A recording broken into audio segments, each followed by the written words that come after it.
On this episode of Melty Balance, we're going to be looking at another one of Type Lumina's strongest characters. He is both an immovable object and an unstoppable force, the demon who laughs in the face of S.H.I.E.L.D. He is the one and only true grappler in Type Lumina, but has access to so many powerful tools, the grabs will be the least of your problems. I'm of course talking about Kouma Kishima. Kouma is yet another returning legacy character, this time from Melty Blood Act Cadenza. His moveset is mostly intact. However, a big change has been made to his air movement. Kouma is the only character who can't do air combos. He gets one air normal and then air throw, or he has to use his double Comet special move. He also can't jump cancel any air buttons on block or whiff cancel jumping A's. This severely limits his air game, so his ground game has to pick up a lot of the slack as a result.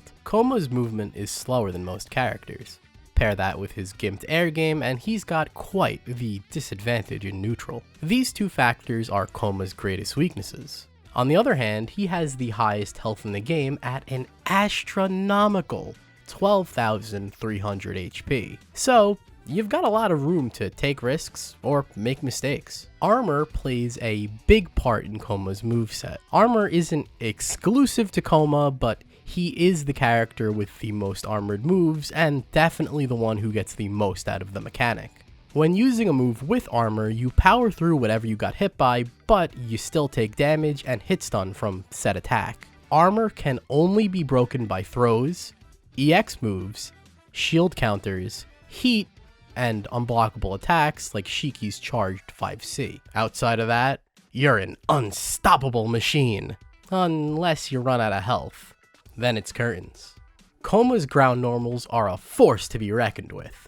5A is his fastest standing normal and can be used as a situational anti-air. Plus, like any 5A, it enables you to do tick throws and frame traps, two things Kouma excels at. 5C has good range and can be used to stuff approaches or as a whiff punish tool. In combos, 5C is primarily filler or used as a means to combo into auto combo. It also makes low shield fail. The charged version works like many other charged 5Cs. It has to be high shielded or you get hit, or grabbed in this case I suppose. Plus, it has armor on it too.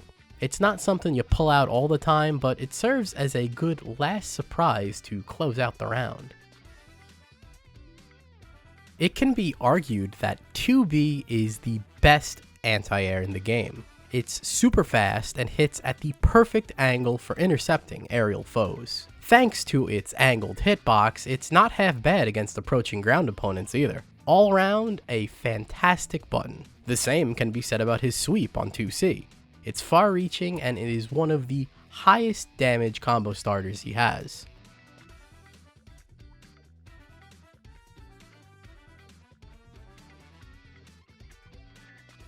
The charged version reaches even farther and gains armor frames. It's one of the best sweeps in the game and can serve Kouma in a multitude of situations. Despite Kouma's lack of air presence, his jumping normals aren't half bad. Jumping A is your standard aerial poke, while jumping B has a longer horizontal range for keeping people out.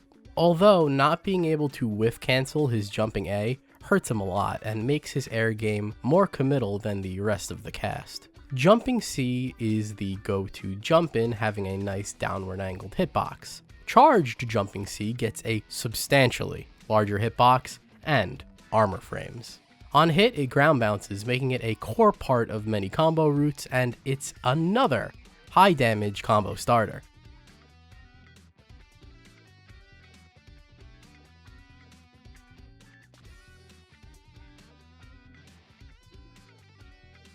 Although, get too predictable with this and your opponent can snipe you out of the air or simply just outmaneuver you. So use charged jump C responsibly, okay? Last on the normals list is the command normals, and well, Kouma only has one, the universal 3C anti-air, and it is the best one in the game. This thing is absolutely massive. The hitbox is the size of a small country. Most characters don't use their 3C that much in neutral, but not Kouma. It goes hand in hand with 2C controlling the space right in front of him. Plus, he can cancel this thing on block into a special move, making it safe. And it'll beat out anyone trying to air dash over his ground buttons. All in all, Kouma has some amazing buttons geared towards the close to mid range. Up close and personal is where Kouma's buttons work best, but thanks to buttons like 5C, 2C, and 3C, he's not completely out of luck when it comes to longer ranges. The party doesn't stop here because we're moving right into Kouma's special moves. And what would a grappler be without their Rekka series? Triple Comet is a 3-part Rekka special move. The A version is faster than the B version, but the B version reaches farther, letting it combo at longer ranges. The final follow-up of this sequence is an overhead, and off of certain knockdowns, he can force a high-low mix-up off of this thing.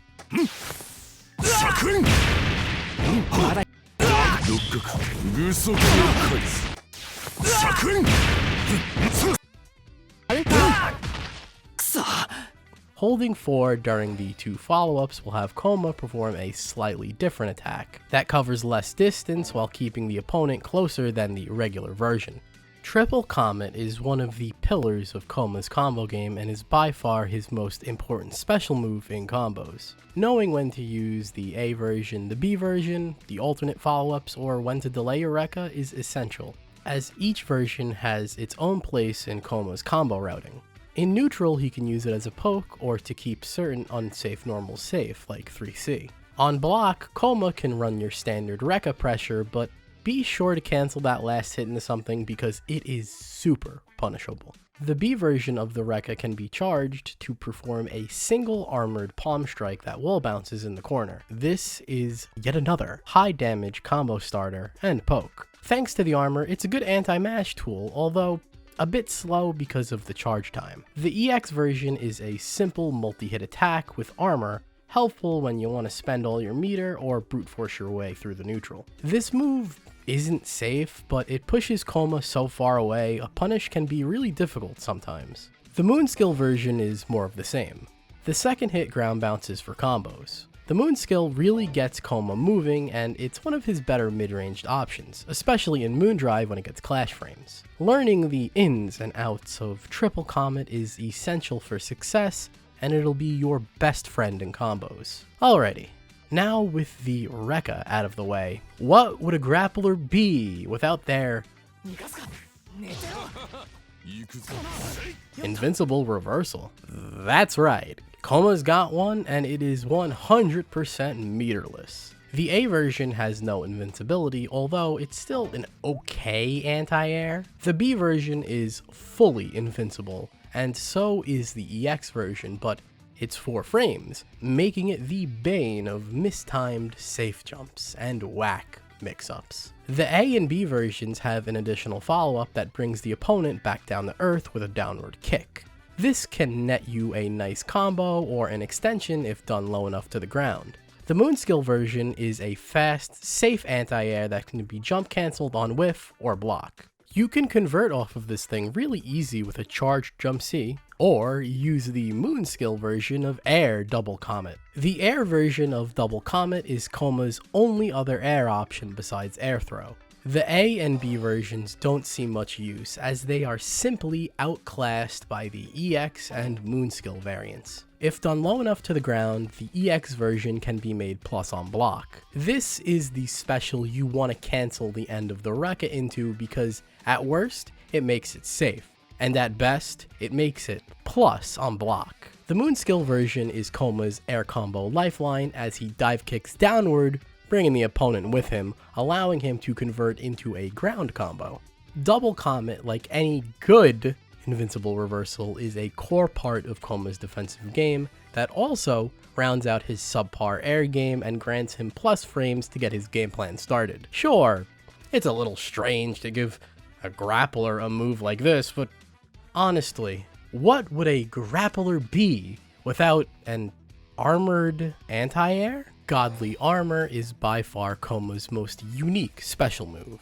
Kouma stomps the ground, creating a pillar of flames right in front of him while getting armor frames for a brief period. The hitbox on this thing is super disjointed, covering about a quarter or so space in front of him. The A version stays in place and is +1 on block, making it the perfect ender for a block string. And with Moondrive cancel, it's even more plus, extending his turn. It also serves as a nice combo extender in the corner. The B version has Kouma stomping, then automatically running forward while protected by armor frames. This version doesn't see as much use as the A version, mostly due to the committal nature of the automatic running forward. The EX version puts the godly in godly armor. Upon activation, on block or whiff, Kouma gains a 4-second armor install. This makes Kouma a walking tank and forces the opponent to completely rethink their game plan because the armor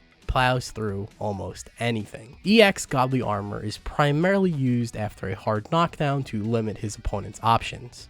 However, use EX Godly Armor in a combo or as an OTG, and your armor time will be drastically cut down. The Moon Skill version is like the A version, but Kouma will dash forward and then do a jump C that ground bounces on hit for a combo. The first hit can be shielded high or low, but the second hit has to be shielded high, which has a good chance of catching an unprepared opponent off guard. If that wasn't enough, this Moon skill has both armor and clash frames in Moondrive. Quite literally the best of both worlds. Godly Armor makes Kouma really scary because once he pops this thing, a lot of his weaknesses fade away, and he becomes an unstoppable Terminator for those 4 seconds. I have to stress that there is no easy way out of this situation. Kouma can still block or use shield while armored up, and you can't just, throw out your fastest EX move as a checkmate and try to spam a shield counter as fast as you can. A good Kouma player will make you respect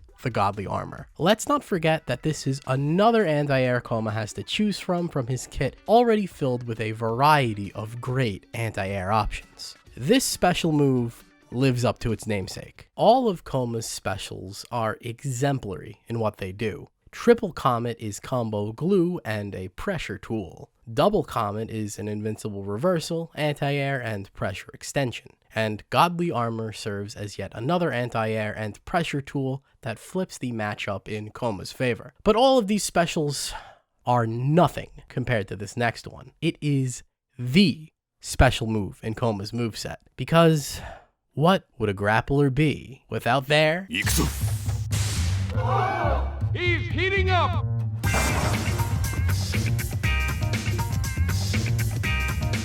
Crushing Blow is Kouma's signature special move and the reason you play Kouma Kishima. Crushing Blow opens up a world of options for Kouma and synergizes with every aspect of his moveset. The A version is lightning fast at 5 frames.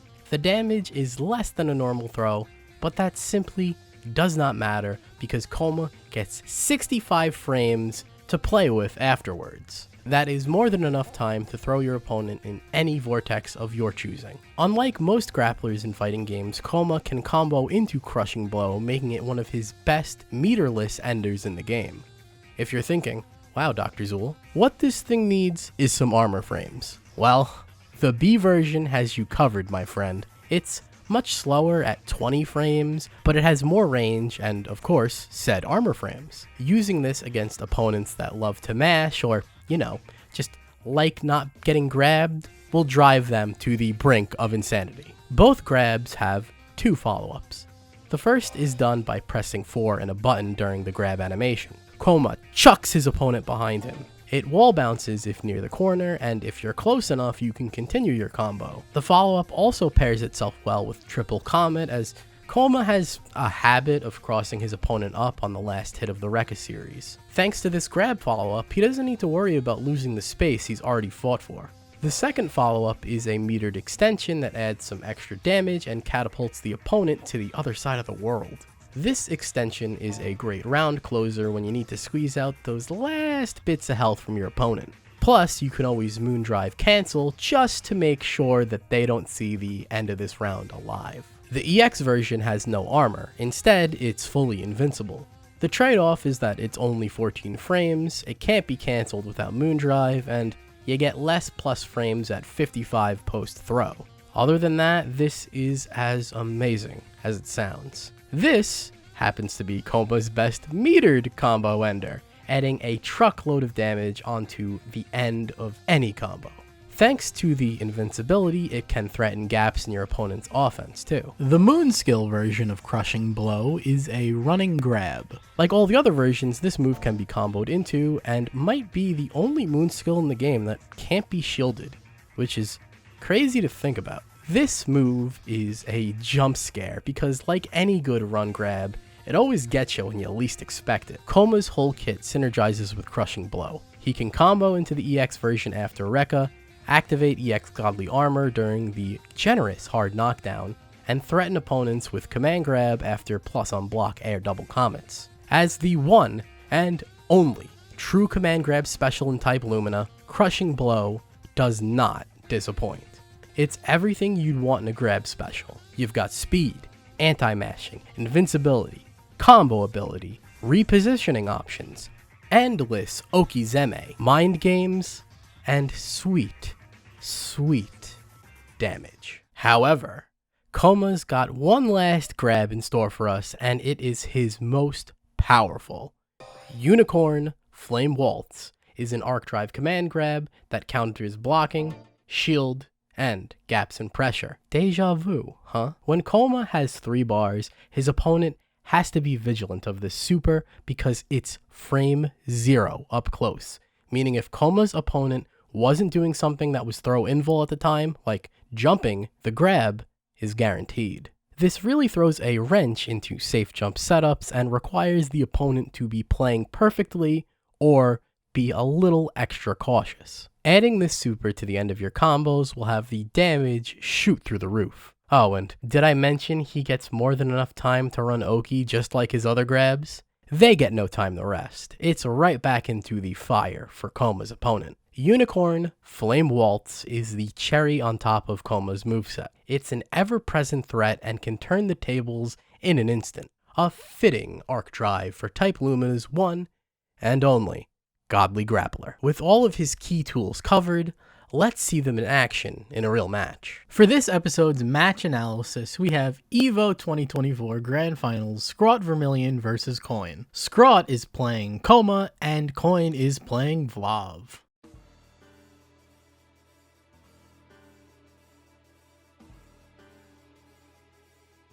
Right off the bat, we see Scrot win the round start interaction, go into a simple combo with triple Comet, combo into auto combo, into Crushing Blow, and here comes the Okizeme. So Scrot goes for the safe jump, but Coin just opts to go for that immediate wake up heat, which is not an option you usually see, which is why I think it caught him off guard, and he gets to start his offense. Now he does a standard block string, but then catches Scrot shielding high into a full combo all the way to the corner, ending in a hard knockdown, and he gets a safe jump. Coin air dash is back in, Scrot not challenging. Sees an opening, shields it, they both do BC, swapping sides on the screen, and now Scrot here tries to do an air dash jump C to get Coin blocking, but unfortunately when you air dash in the air, it doesn't turn you around if your opponent is behind you. To do that, you need to double jump first and then air dash, so Scrot's facing the wrong way. He's actually really lucky he didn't get punished for this, but this just gives Coin the opportunity to start his offense again. We get a bit of stagger pressure from Coin, another shield from Scrot, chooses not to do anything this time. Now they're both a fair distance away. Scrot opts to use Rekka to try to bully his way in, but Coin chooses the better option with his charged C, which has clash frames on it, and well, you're about to see what happens.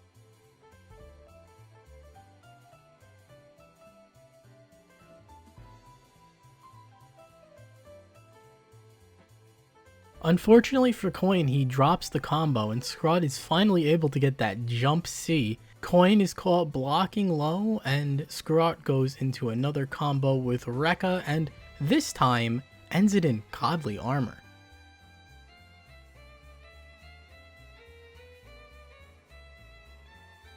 Watching it back, I think ending the combo in Godly Armor was a mistake because he immediately heats, and it might not seem apparent why he does that right away, but he does a standard block string after he does the heat, you know, Coin's just trying to block, and then he's able to end his turn in Godly Armor again. Now, when something like this is happening so fast, I'm sure Coin was like, oh, he did it on hit, it's only gonna last like a second, I'm not gonna have to deal with armor. But then Scrot adapts to his mistake, goes in the heat, you know, maybe it hasn't registered in Coin's head yet that he's going to be able to do another Godly Armor. Coin is like, alright, I gotta do something about this armor fast or I'm cooked. He tries to cancel a button into EX Stomp, but from downtown, the invincible double Comet comes and Scrot gets the hit. Unfortunately, he doesn't get much off of this, but this is still such a cool interaction. And a nice save from Scrot.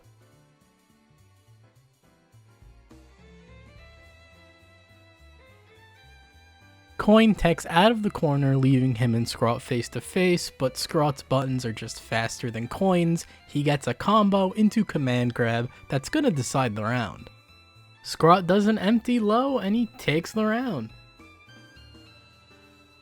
In that round, we got to see almost all of Kouma's best tools at play, namely the Godly Armor and the command grab. You can really see how those two specials take control of the flow of the game. Now we're gonna skip over round 2 and go straight to round 3.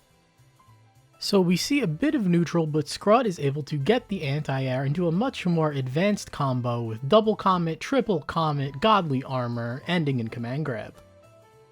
So Scrot OTGs with the Godly Armor, meaning he'll only get 2 seconds, but sometimes things in life just go your way, and he's able to get the hit with another 2B, that button's working overtime this round, and goes into another great combo, this time with some Moonskill action, with Moonskill double Comet and the jumping charged C into Crushing Blow, and this time he gets the Godly Armor without it hitting OTG, meaning we got the full 4 seconds. Coin pulls out the surprise throw, getting his turn back. He starts his offense. And he's able to hit Scrot with the overhead and go into a combo. Unfortunately, that drops. And he heats. He still is in control here. He's at a good distance for Vlav. Scrot's trying to get his way in, trying to shield.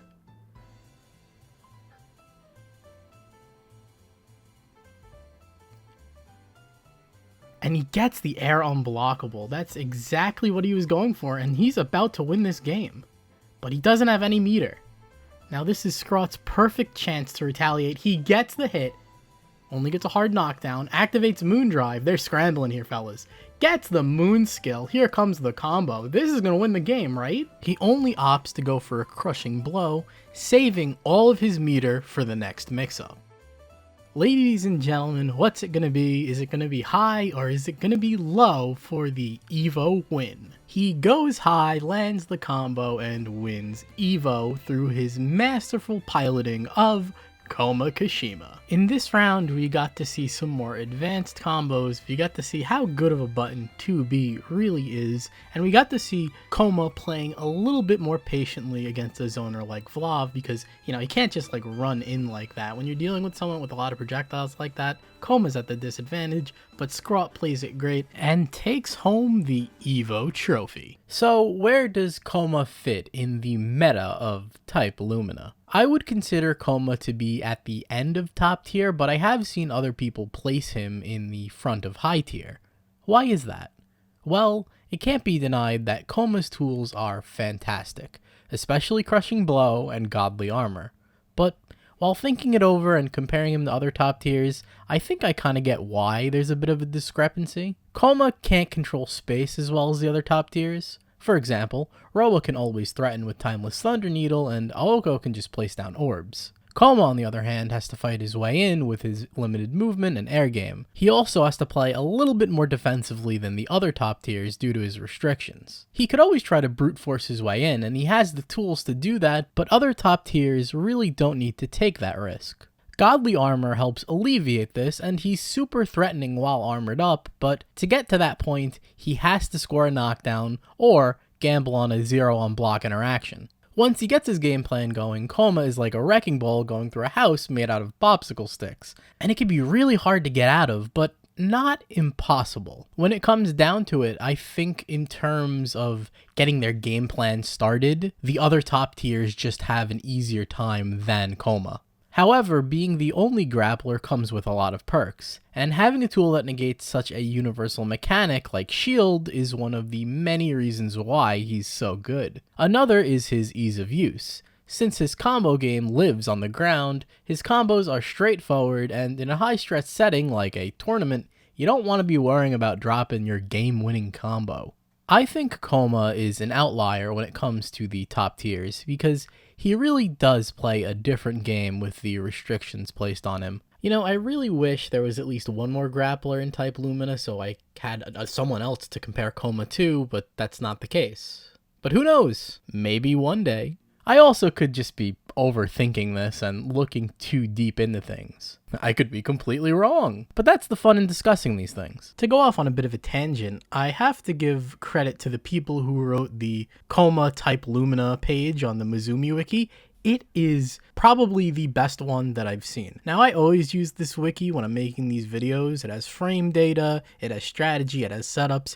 It has anything you'd want about a character and more. But the Kouma Kishima players went above and beyond for these pages because it is by far the most detailed and in-depth one. Wiki contributors rarely get any credit, so my hat's off to them. They made my life a lot easier making this video. Anyway, that's all I really have to say about Mr. Kishima. His weaknesses hold him back from being a tippy top tier, but being not the best top tier is not something worth worrying about.